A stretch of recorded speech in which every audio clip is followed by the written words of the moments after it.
¿En qué consiste el purgatorio? Porque es una sala de espera Sí. aburrida, Claro, incómoda, ¿o qué? Algunos piensan que es apenas un lugar de escala, de conexión, que están esperando el Y que vuelo salir para... Ni modo, esperamos ahí sentados, Claro, aburridos, sí. tal, pero bueno. No, en realidad, como decíamos, es un lugar de tormento. Inclusive Santo Tomás de Aquino dice que el fuego del purgatorio es el mismo que el fuego del infierno. Ah, no diga. Sí. Ah, Entonces es un lugar realmente terrible, Tremendo, que las almas claro. Ujú. sufren muchísimo. Por eso que hay relatos de almas que vienen a pedir oraciones y esas almas vienen en fuego sufriendo muchísimo, muchísimo, muchísimo. Y por tanto es un lugar de sufrimiento, no es apenas una sala de espera. Entre tanto, en el purgatorio no sufren todos lo mismo. Hay como que camadas, como interesante. que escalas, así como que Ujú. escalones, desde, por así decirlo, más cercano al infierno y más próximo del cielo. Entonces el fuego que hay en el purgatorio, sobre todo el fuego más terrible, es una camada, por así decirlo, que es la que está más próxima del infierno, que prácticamente es solo una tabla de madera, por así decirlo, todo es espiritual, ¿no? Pero lo separa del infierno. Y después hay otros, conforme van purificándose y nosotros vamos rezando por ellos van subiendo. Claro, algunos no es que estén ya al final, algunos ya entran casi en la última estancia, ¿no? En el último lugar. Padre, o sea que el purgatorio no es un lugar, digamos, uno va y no es que es estático. No, sino es que uno estático. va a poder, a medida que recen por uno, etcétera, Claro, va subiendo. Va subiendo. Y algunos, como decía, interesante. no significa que todo el mundo va a hacer ese proceso. Algunos Claro, ya está muy alto. Ya está muy alto. Claro, y van subiendo. Otros se salvaron por los pelos, así, raspando. ¿no? Así. Raspando. Entonces están allá abajo y dicen que muchas veces las oraciones de los que estamos en la tierra no llegan a ese lugar. Es un lugar realmente de mucho tormento. Inclusive hay una princesa Eugenia von der Leyen, que es final del siglo XIX, comienzo del siglo XX, sí. Y a partir, creo que en 1921 hasta 1929, ella tuvo la misión de ver almas del purgatorio y rezar por ellas. Solo que ella no podía contarlo a nadie, no podía contárselo a nadie, solo al director espiritual. Y ella veía almas así como si fuesen personas normales. Entonces estaba en su cuarto, aparecía una, aparecía otra, después bajaba las escaleras, en la iglesia veía dos personas rezando, después se evaporaban. Y lo curioso es eso, ¿no? Que muchas veces veía, por ejemplo, en su cuarto una figura completamente horrenda, entonces veía una serpiente viniendo hasta ella, sí. Ahí después se daba cuenta que el día siguiente esa serpiente tomaba otra forma, y resultaba que era una persona. Wow. Creo que era una monja, me parece. Y después a veces veía un mono, otras veces veía una sombra rarísima, una especie de árbol. Y conforme ella iba ofreciendo misas, por así decirlo, esa alma... Iba subiendo de categoría. Iría configurando su forma para una cosa más bonita. O sea, que se iba purificando. Purificando, exacto. Qué interesante. Entonces, a veces, no sé, aparecía el alma durante 3 meses, por ejemplo. Todos los días o día sí, día no. Y al final, la última aparición ya estaba prácticamente en el cielo. La persona estaba con muchísima belleza, ya con luz, diciendo, ya llegó el día de ir para el cielo, estoy muy contenta, tal. Y la princesa se quedaba feliz, ¿no? Porque había contribuido. A esa alma. Qué interesante, porque también, así como la princesa contribuía para eso, también nosotros, ¿no? Rezando por las almas, exacto. Conseguimos que vayan cambiando, digamos, de estado, ¿no? Y lo más curioso, que aquí entramos en su pregunta, que no me olvidé de los animales, es que estaba todo ya encajado para hablar aquí, que la princesa a veces veía un alma y los otros no veían, claro. Y ella tenía que disimularlo. Pero un animal que estaba cerca, por ejemplo un gato, cuando ella veía un alma en una dirección, el gato en esa misma dirección se quedaba erizado, o un perro comenzaba a ladrar. Interesante. O sea, por tanto, ella comprobaba que los animales... Que sí, los animales... Muchas veces, no vamos a decir siempre, que todo, claro, pero perciben. Pero muchas veces que los animales comienzan a ladrar, los perros, o comienzan a comportarse de una forma diferente, realmente están viendo algo, están sintiendo algo, ¿no? Y la princesa Eugenia confirmó realmente que donde ella estaba viendo, el animal estaba viendo y estaba teniendo un comportamiento extraño. Entonces, creo que ven sí. Que sí, interesante. Sí. O sea, claro, eso también, si los animales tienen esa capacidad, digamos, de poder ver, obviamente que no podemos tampoco dudar de hay gente que me imagino que es un cierto don para poder ver esas almas, ¿no? ve esas almas, Sí. pero nosotros que no vemos las almas del purgatorio que están sufriendo muchísimo, como usted decía, que es un fuego, eso no lo tenía tan claro, que es un fuego igual al del infierno. Santo Sí. Tomás de Aquino Ujú. explica Sí, eso. claro. O sea que es un fuego tremendo, es una Tremendo, cosa, tremendo. porque decían que, en fin, la teología enseña que el fuego que Dios creó en la tierra es para nuestro bien, para calentarnos, para Ujú. alumbrarnos y tal. Pero el fuego que está en el purgatorio es un fuego de justicia. De justicia, Es sí. justamente Para purificarnos, que también es para nuestro bien, pero Sí. digamos que tiene otra dimensión. Sí. Y así, Padre, pero el purgatorio, digamos, tiene el mismo fuego del infierno. Pero sabemos que el infierno es eterno, o sea que no hay esperanza. Y la persona donde cayó, ahí quedó. No es como Ujú. el purgatorio, que me Que va parece que subiendo, ¿no? es una gran diferencia, que va Sí. subiendo. Y hay esperanza, ¿no? Hay esperanza porque sabemos que es temporal. O sea, Sí, no sí. sabemos cuánto va a durar, o quizás sí ya sabemos, pero sabemos que tarde o temprano va a acabar. Y nosotros podemos hacer algo para que esa escala, Ujú. digamos, sea, por más que esté ya la persona ya haya fallecido, que sea más corta. Sí, sí, claro. Realmente nosotros podemos sobre todo ayudarlas con las oraciones, ¿no? Porque inclusive es el mejor comercio que podemos hacer. Hay gente que le gusta hacer negocios.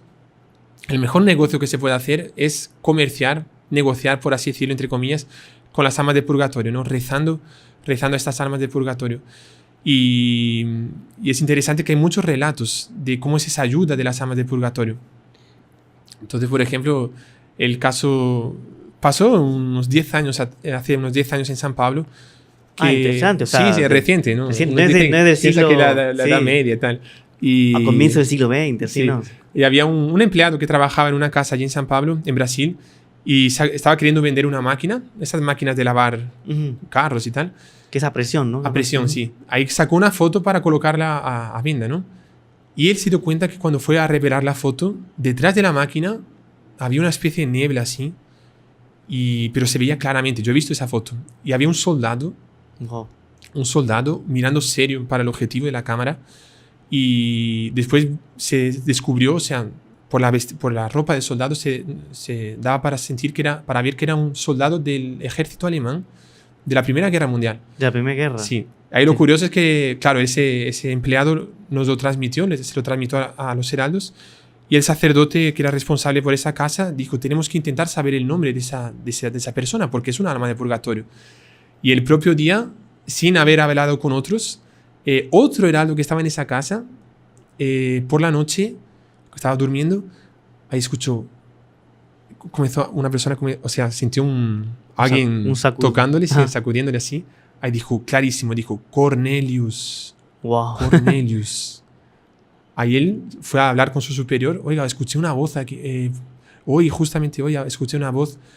Ahí el sacerdote entendió que esa persona, que era el nombre del soldado. Ahí rezó por él. Vamos a rezar por él porque no se sabe si ya está en el cielo o en el purgatorio. Pero hay varios casos así, ¿no? Qué interesante, ¿eh? Sí, sí. Ahora, padre, una pregunta que quizás que muchos se hacen, porque claro, es muy bonito lo que usted explicó, el purgatorio, la necesidad del purgatorio, tal, en qué consiste, pero uno puede decir, pero ¿y no será esto el purgatorio un invento de, no sé, de los curas, para que, no sé, para que la señora de limosna, ¿no? Las ancianitas de la limosna, para que el niño se porte bien, para que hagan para asustar un poco y dejar de asustarlo, que deje de molestar, no sé, para vender indulgencias. Entonces, ¿hay algún fundamento bíblico? Sí. O sea, está en la Biblia la existencia del purgatorio. Porque claro, el cielo, el infierno, sí, pero en la Biblia habla del purgatorio, ¿hay algún fundamento bíblico? ¿Es dogma de fe? Sí. ¿Todo católico debe creer en el purgatorio? Sí, claro. Bueno, entonces hay momentos en la Biblia que se habla del purgatorio, sí. El más famoso tal vez sea una referencia de Judas Macabeo, que cuando el ejército de él lucha contra unos soldados, contra otro ejército enemigo, muchos mueren, pero esos que habían muerto tenían amuletos dentro de las ropas. Y se dan cuenta que todos los que murieron tenían amuletos. Había sido un castigo de Dios por estar pecando, porque no podían hacer eso, ¿no? Y Judas Macabeo, está escrito en la Biblia que mandó a hacer sacrificios de reparación por los fallecidos, para que Dios tuviese pena de ellos y que, estando en el purgatorio, pudiesen ir al cielo, solo que en el Antiguo Testamento no había cielo abierto todavía, ¿no? Va a ser abierto por nuestro Señor Jesucristo.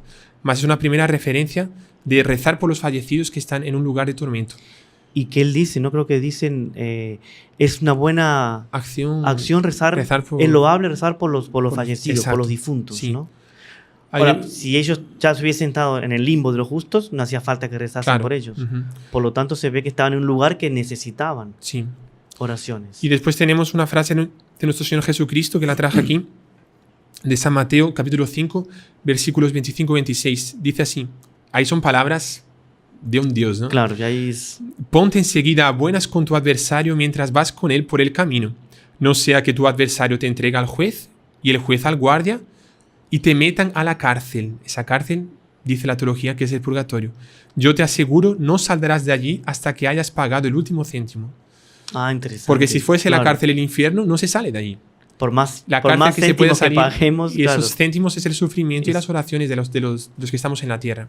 Qué interesante. Y otra carta de San Pablo, de la primera carta a los Corintios, que dice, se salvará, pero no sin pasar por el fuego. O sea, se salvó, pero hay que pasar por el fuego del purgatorio, ¿no? Son los tres principales elementos aquí. Pero fue afirmado por la Iglesia en el Concilio de Florencia, de Trento también. Entonces, es algo que la Iglesia tiene que creer. Sí, todo católico debemos creer en el purgatorio. Después los padres de la Iglesia también han hablado. Sí, han hablado, sí.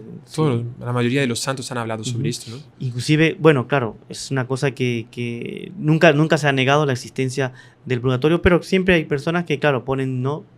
Siempre buscando la quinta pata al gato, como se suele decir, pero teniendo esos textos bíblicos es irrefutable. O sea, sabemos que ya los macabeos, después nuestro Señor Jesucristo, San Pablo, en fin, inclusive creo que en el Apocalipsis, en San Juan dice, ¿no? Que nadie entra, aquí en el cielo no entra nada impuro. Claro. Por lo tanto, si está impuro, tiene que purificarse, ¿no? Y que es justamente en el purgatorio. Y decía, creo que lo recordaba usted también, que Monseñor Juan, nuestro fundador, él decía que el mejor negocio que podemos hacer es rezar por las almas del purgatorio. Sí. ¿Por qué? Porque parecería que, bueno, uno reza y el alma, fenomenal, él rezó por mí, se abrevió el tiempo en el purgatorio, me fui al cielo y ya se olvida de nosotros, el alma. ¿Es así o se crea como que una especie de vínculo? Se crea un vínculo.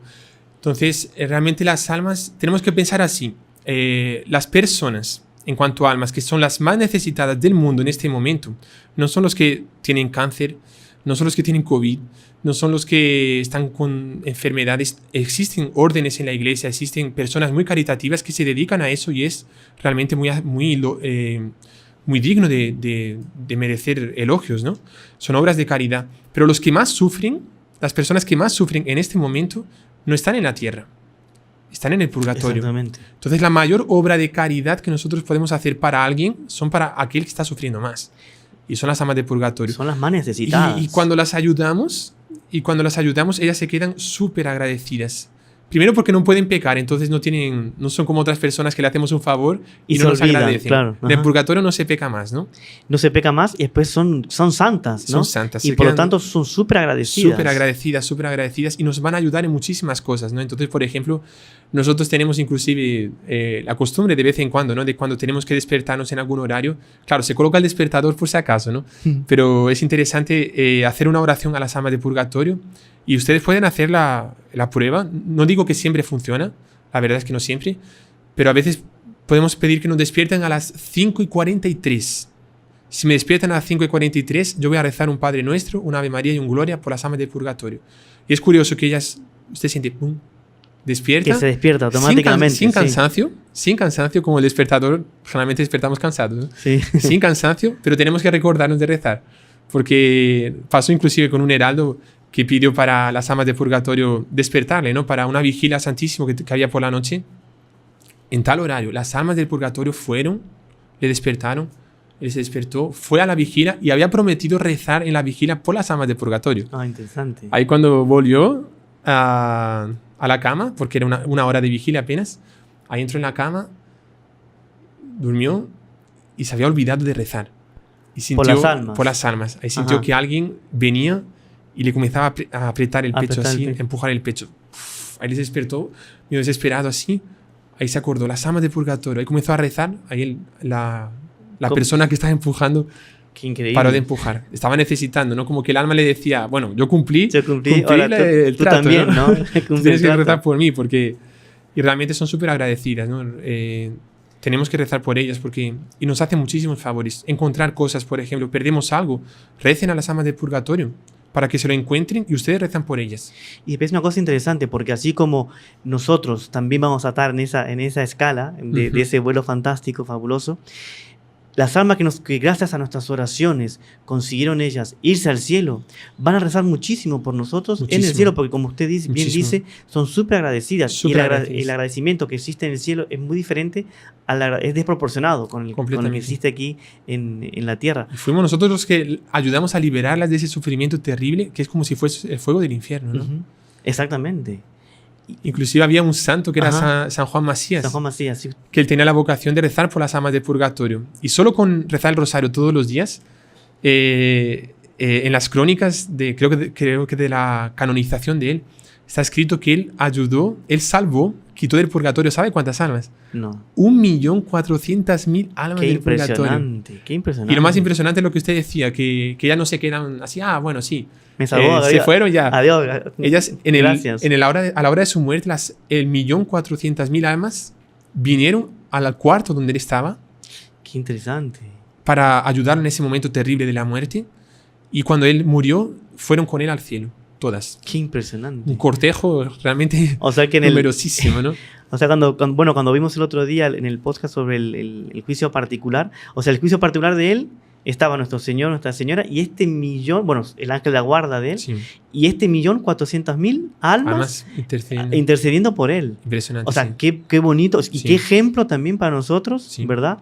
Santa Catalina de Boloña. Sí. Ella dice que obtuvo de los santos muchísimos favores, pero obtuvo más todavía de las almas que de los santos. Qué impresionante, qué increíble. Inclusive algunas almas también, ellas vienen porque precisan que nosotros le demos un perdón. A veces son parientes nuestros. Inclusive a mí me tocó de cerca eso ahí, porque en una ciudad que estuve en Brasil, en Maringá, así que llegué, una joven, ¿no? Una chica, me mostró su celular así, me dijo, padre, ¿qué le parece esto aquí? ¿Qué es esto? Y ahí yo vi, y ella había sacado una selfie, ¿no? Selfie, ¿no? Una selfie, sí. Una selfie, y solo que la colocó un poco para arriba, ¿no? Y arriba de ella aparece una fisonomía, una cara. Hay dos fotos. Y es la misma persona, una para la izquierda y otra para la derecha, pero es la misma persona. Y resultó que parece que era una tía de esta joven, que tal vez no se comportó bien con ella y precisaba ella pedirle perdón, o sea, aceptar su perdón. O sea, que la sobrina perdonase a su tía. Perdonase a su tía. Y cuando le dijimos esto, ella la perdonó, ahí, nunca más apareció, se sintió mucho más tranquila. Impresionante. Y eso es algo que pasó hace 4 años, ¿no? Qué increíble. ¿Sabes? Que no es tan bien como decíamos de... Claro, no, pero muy impresionante. Impresionante, sí.